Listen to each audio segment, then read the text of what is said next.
Unusual way to hold it. Well, he wants it done. It's too long to wait for the sessions in Chelmsford to be back to normal. Yes, but it doesn't feel right. What? Not a proper courtroom? Oh, it will do, I suppose. I just want her to suffer. To feel real fear in court. It'll happen here, you'll see. Who will witness this? Well, lots of folks, apparently. But how many? Do you know? 80 or more. It's townsfolk and dandies, I expect, not the villagers. No, they'll be carrying it home. Too scared. Frightened they'll be struck down on the spot.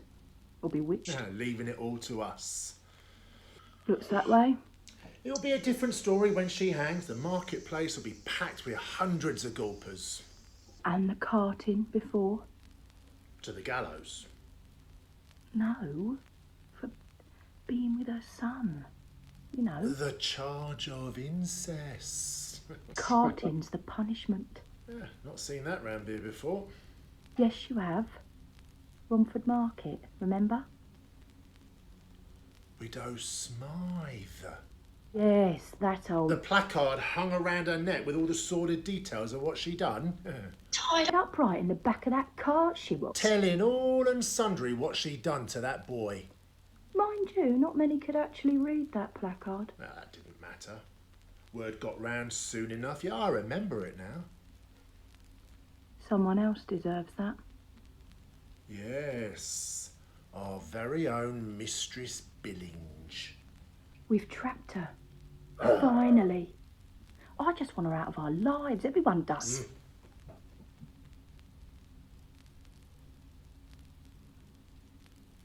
I'm to act as court official. The Justice of Peace asked you. Sent his man over. That is an honour. Justice Noel has the ear for the Royal Court. Oh, I am so proud of you. No one else available. Court official as well as principal witness for the prosecution. No more than she deserves. He's a hanging judge. People say he's a monster. I've heard so. Sentenced a 15-year-old to death last year for spitting on his lordship's shoes. He's a witch finder too. Sent every last one of them to the gallows. Make sure she doesn't speak. Or chant or cast a new spell. No, she daren't show a dark side. All rise. This court is now in session on the 2nd day of March in the 25th year of the reign of our sovereign lady Queen Elizabeth I, Anno Domini 1584. Where is the accused? She's held outside, Your Honour. She's been locked in the cell overnight. We'll get them to fetch her in. Jailer, get her in there!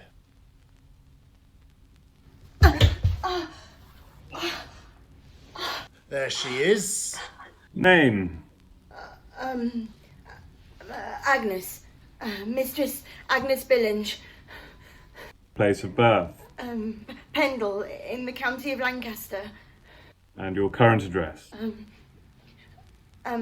Apple Tree Cottages, Pilgrim's Way, South Ockendon, in the county of Essex. You are charged with witchcraft, to No! which that you did No! of witchcraft, to which that you did curse livestock and neighbours, resulting in the death of pigs and sheep, the laming of a heifer, and the severe illness, disablement, and disease of 3 of your neighbours. How do you plead? I cursed no one! Silence. They're lying! Order! How do you plead, guilty or not guilty? Your plea, Mistress Byllinge, or I shall find you guilty as charged, with immediate effect. Not guilty. You are also accused of incest, in that you do lie with your son, currently 17 years of age. Oh, no, not guilty! I am no witch, and I am a mother to my son, and no more! Now you discover your tongue. I'm not guilty! Enter a plea, Master Frith, of not guilty from the accused for the charges of witchcraft and incest. But take note, Mistress Byllinge, Witchcraft is a felony. The penalty, if found guilty, is hanging by the neck until life is extinct.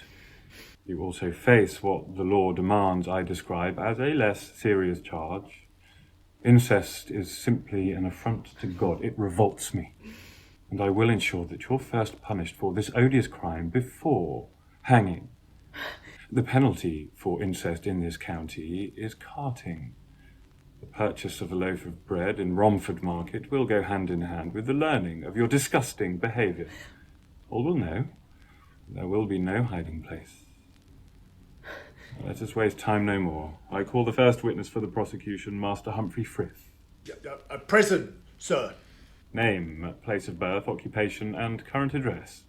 Humphrey Frith, Ockendon, Yeoman Farmer, Studley Hall in the 100 of Chafford.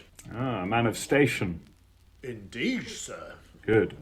Pray, tell the court what you know. What? I believe that witchcraft is rife. That we already know. Know the details of the accusation. The accused killed 2 of my pigs. She, Mistress Byllinge, worked for a short time as a kitchen maid for my household. My housekeeper, Mrs. Bolton, believed contemporaneously that the girl be hard-working and trustworthy. Oh, so why then is she not here to speak up for me? It is not her station. She has no place here today, and Mrs. Bolton's trust in the accused is anyhow evaporated. It is not. Mrs. Bolton let the accused feed swill to the pigs late in the day once all of her kitchen tasks were complete. The girl seemed to enjoy the task, talking to the animals, laying hands on them and ensuring that all were fed equally. Is this not exemplary practice? Well, at face value. But she used the opportunity to bewitch my pigs. In what manner? I heard her talking in strange tongues to the swine, a gibberish, messages from Satan. Oh, I was but calming them. Yet they still became agitated. Before I ever touched them or talked to them, they were already off colour. They suddenly lost appetite and began to vomit. Their eyes swelled and reddened piglets began to shake with the tremors. It were but fever. You bewitched them. I cared for them. Witch! 2 died without warning. You have lost pigs before. Well, not in this manner. Is it not true that many pigs in the area due east of the capital have died these past few months? I was not aware. Have you not travelled, journeyed to London these past few weeks, passing through neighbouring farms? Of course, all men of station have business in the capital and the surrounding lands. Is witchcraft to blame for all these losses?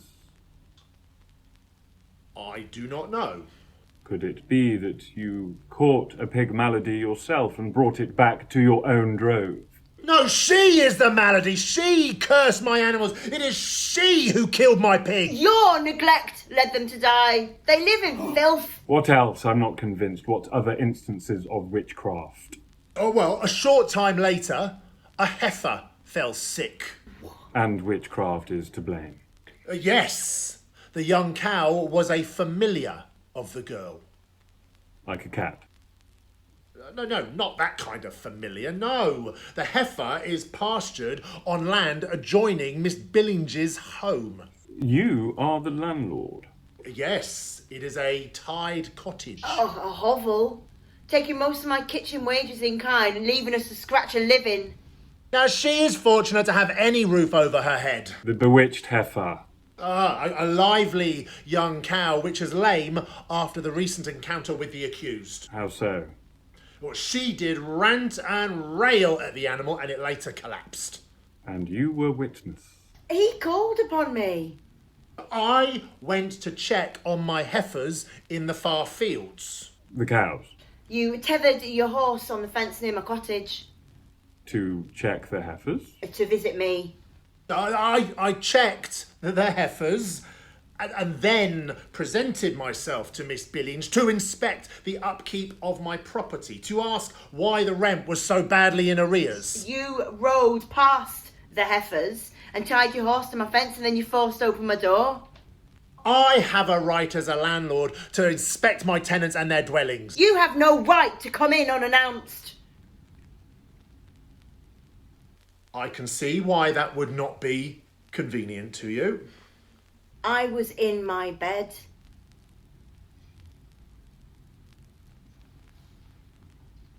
You were laid on the straw mattress on the floor under a soiled quilt with your son.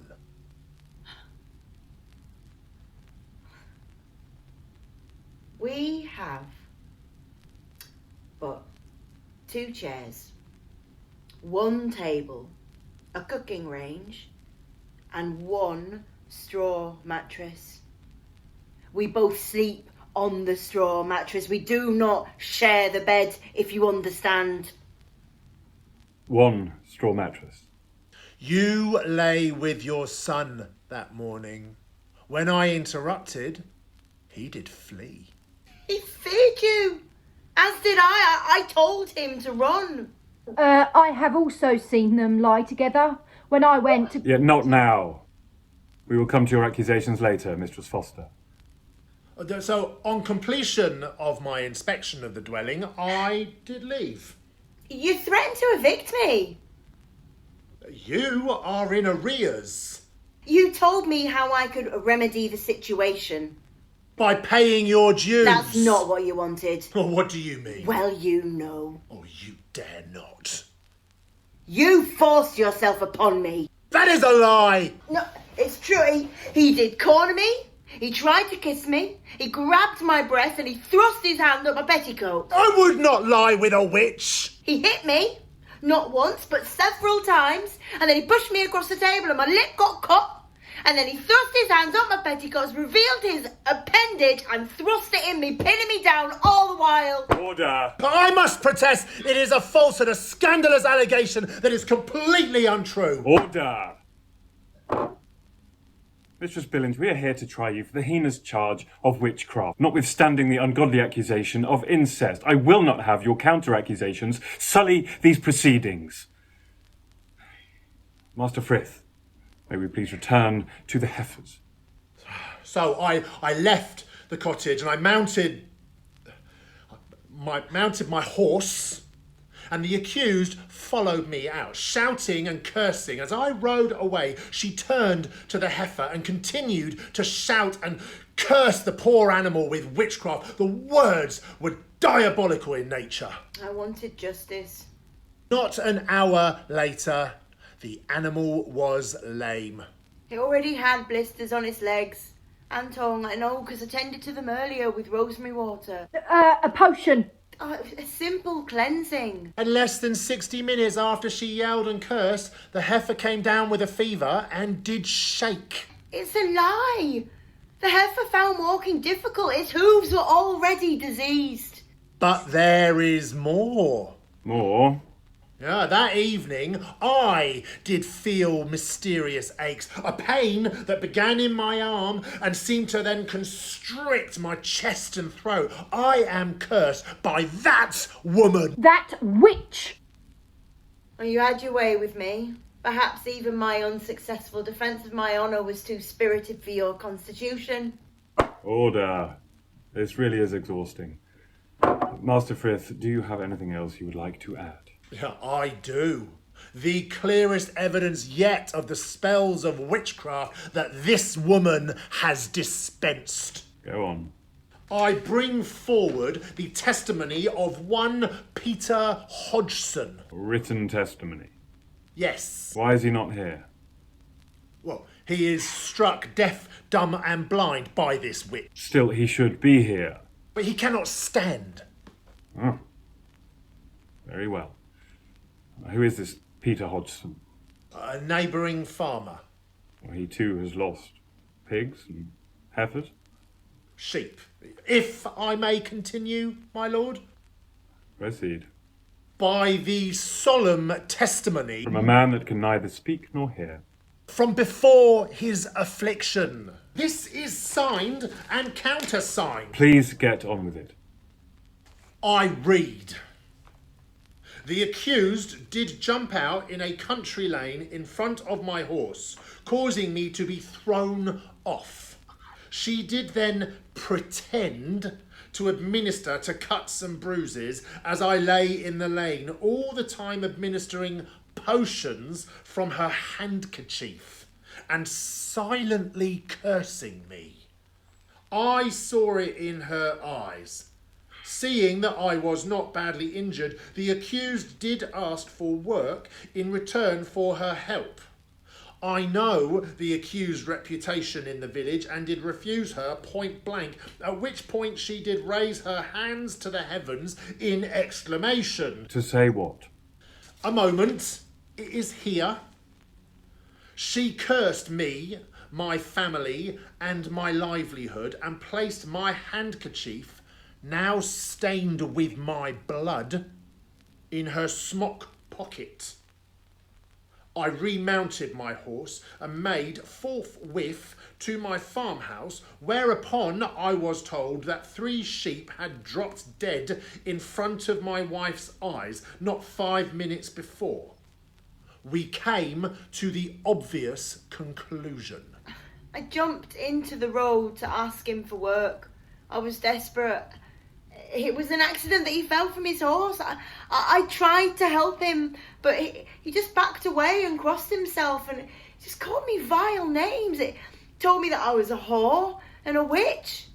I've never ever even met him before that day. Dropped dead.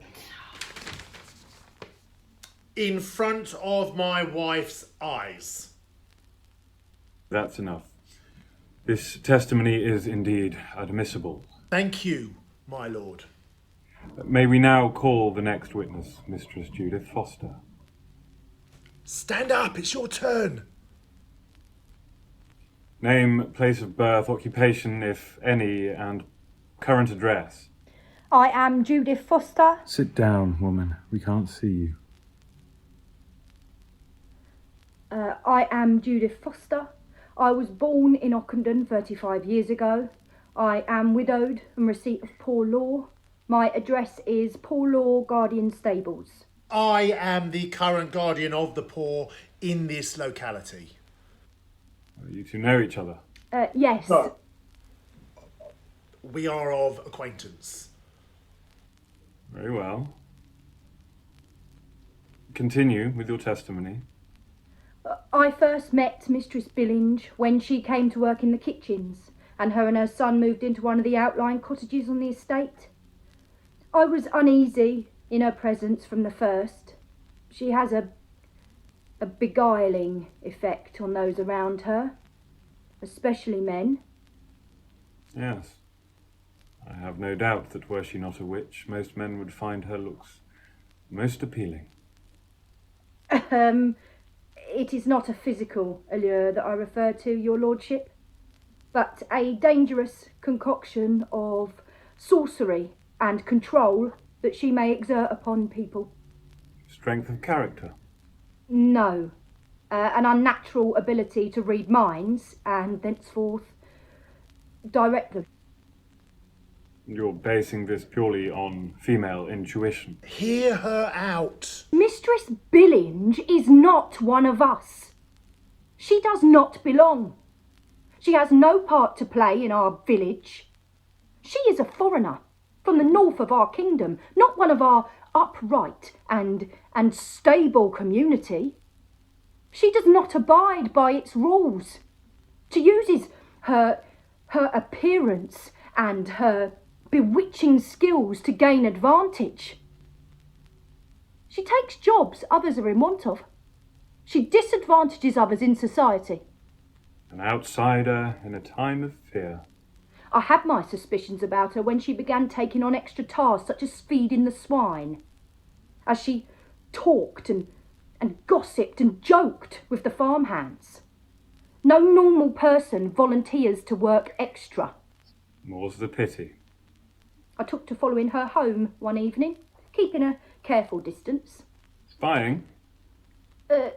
In pursuit of information which would confirm my suspicions. Tell him. I watched her return home to feed her son. They ate frugally, yet both seemed fit and strong. Through the window I could hear their conversation. It centred on how much she loved the boy, how special he was, how she wished to always have food on the table. So far, this is as in most households. The conversation turned to bedtime. I couldn't help it. I peeked through the window and I could see her tuck him into their little straw mattress on the floor, to kiss him good night. At his age, to stroke his cheek and his hair, to say she would join him later. Oh, yeah. And that is when it began. What began? The chanting. The incantation to invoke the devil. The mixing of compound to aid spells, the swaying of the body and all this you hear through the window. The one window in the dwelling, the window that doesn't open because it's stuck shut with age, mould locking in its place. I heard.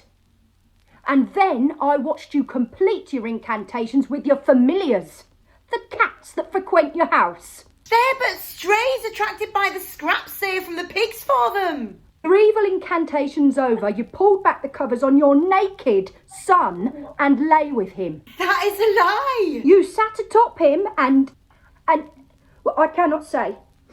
You must say it is necessary. You had carnal relations with your son.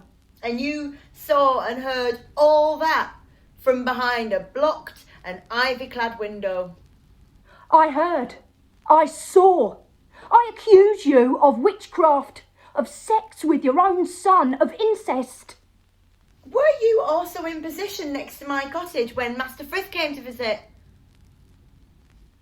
That night I was... You were? I saw nothing.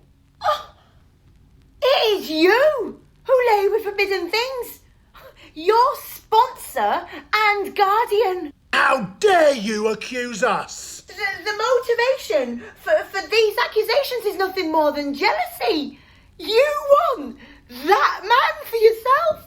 From the moment I accused you of witchcraft, my body has racked with pain. My head's echoed with your incantations and your cackle. No matter what I saw, the evidence before my eyes, the moment that I made my concerns public, the spell was cast. It's a trick of your mind. No, it is your evil intent, not of her head. I am not mad. Order! You were there that day? Order! Let us take a break for sustenance. No, let's get this thing done. Call the accused. Agnes Byllinge.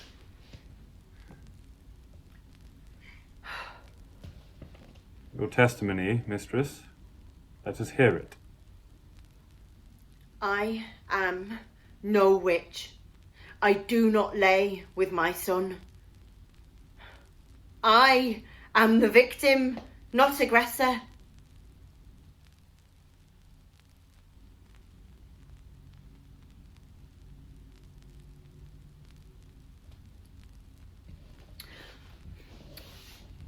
We live in an age where we learn of many things. How the earth moves around the sun. That to move a crop from one field to another can increase its yield. But most of our existence is still a mystery. I cannot give reason why healthy pigs will suddenly die, but I can deny that I had anything to do with it. I saw with my own eyes that Master Frith's heifer was taken with blistering of the mouth and legs before he arrived to inspect it. As with Master Hodgson's sheep, I did not use witchcraft to damn these creatures to pain, suffering or death. I say it is a natural event, an expensive and distressing loss, a vagary of animal husbandry, but it's not one of diabolical intervention. Perhaps one day we'll know more. And likewise, the pain that Masters Frith, Hodgson and Mistress Foster accuse me of causing, though distressing for them, is nothing more than that of the mind or natural causes. No one knows why the human body is so prone to sickness, apart from the observation that eventually old age will bring an end to us all. I am no witch, but I am an outsider in this community.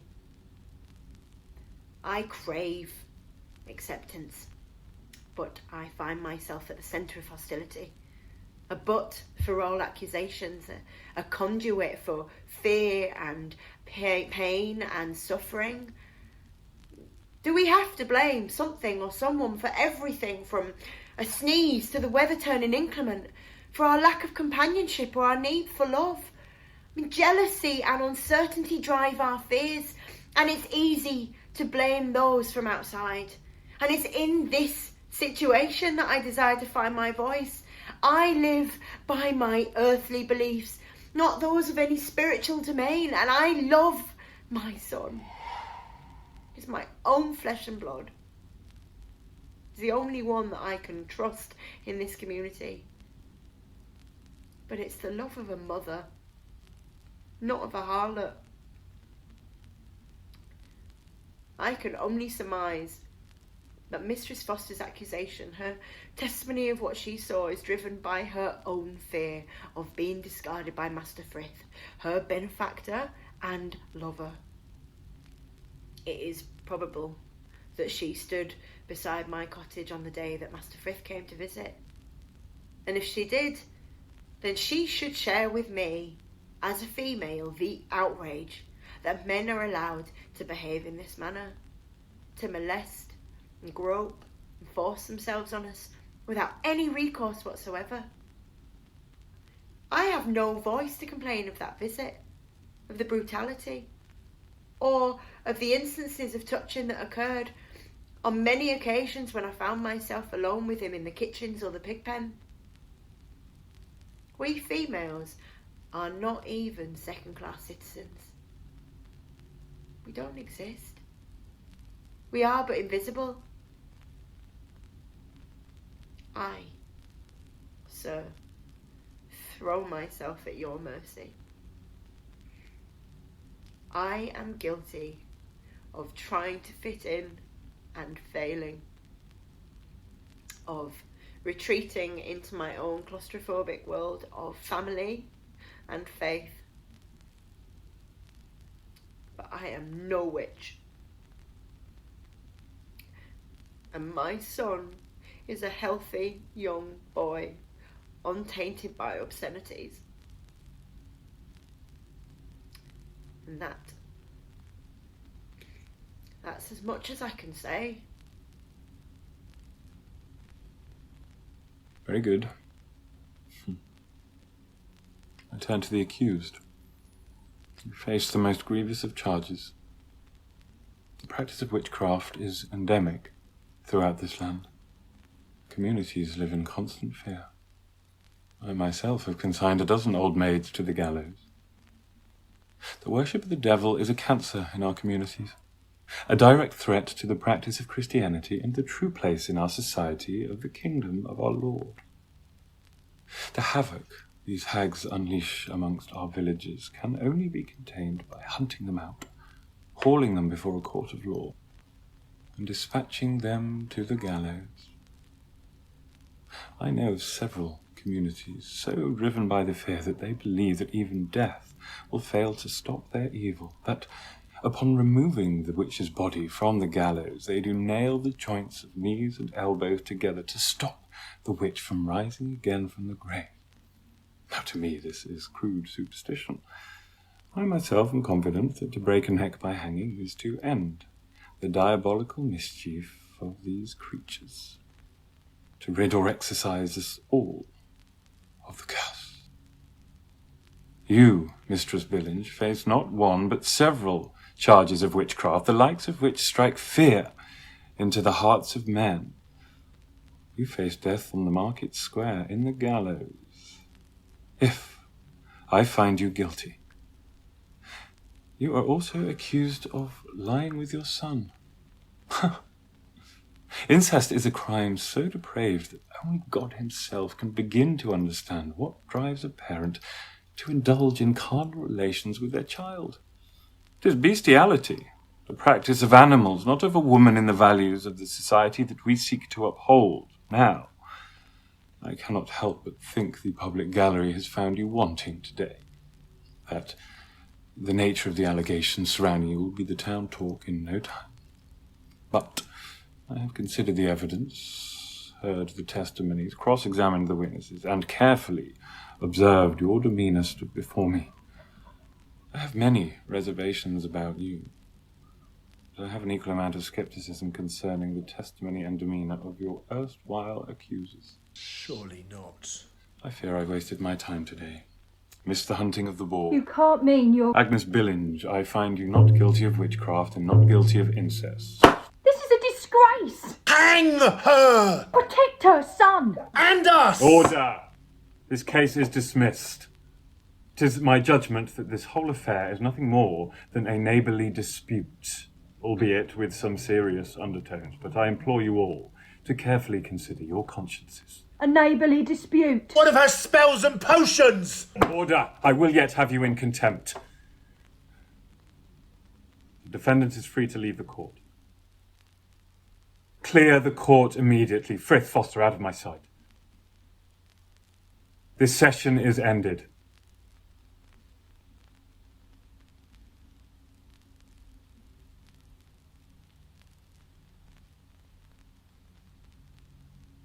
It is over, mistress. You're free to go. Farewell. Till we meet again.